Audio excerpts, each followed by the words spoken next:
بسم الله الرحمن الرحیم. خوش آمدین، زنده باشیم، سلامت باشین دوستای عزیز محترم. میفهمین که ما چرا ایتنم؟ ما از عرب مدر ایتنیم.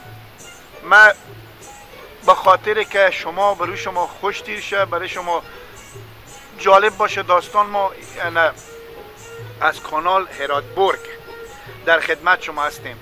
با خاطر گل روی شما ما سر خونه میبینی که خاک تراش کردم. انا نفر دیگر هم خاک تراش کردم. انا خاطر که شما بیشتر بخندیم، گلای لبخند برو لبا شما می نشانه کانال هراتبورگ. ما هم از شما خواهش دارم که سابسکرایب کنیم، لایک کنیم، شیر کنیم، همین علامتک سرخ فشار دیم، همین جگاه داخل از این زنگوله گتیم، همین زنگوله رو هم تک فشار ندیم. تمام ویدیو رو میتونیم از داخل نگاه کنیم. خب همین چند ارزش داره؟ هرچی به پیش شما عرض میکنم به حرف ما نمیکنیم، چی فایده داره؟ بریم ببینیم، بریم یک دفعه ببینیم این داستان رو باز شما سعی کنید که به کجا میرسه. بخیر باشید. چیکاره؟ آخ دیشب بودیزم به تا بخیری، باز حالی نمیگی چه کار کنی؟ کجای گبزی؟ کجای پنجشنبه؟ پنجشنبه گیلا کجای؟ یه واسای به سر ما خرابه. دقلگیری نکنی، بفهمیدی؟ رو نه ایتی نیه دیگه. اگه تو دقلگیری میکنی وقتی بارو که ارجا صدا کنم.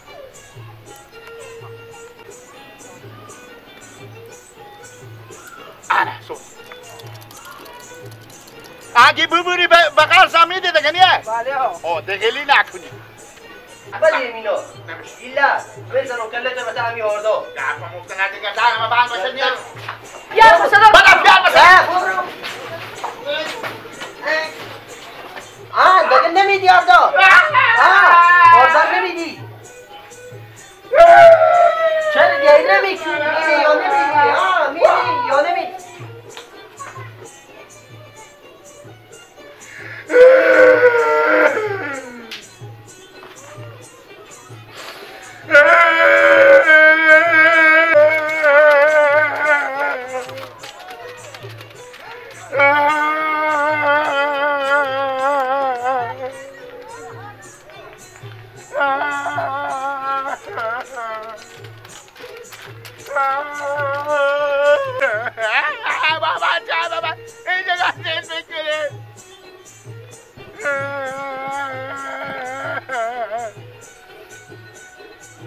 خاک بخیر خوشی ماما خوش دیلا بخوره خودی بچیو. اگه لکه ما با زیاد ریپی آرد داد اومده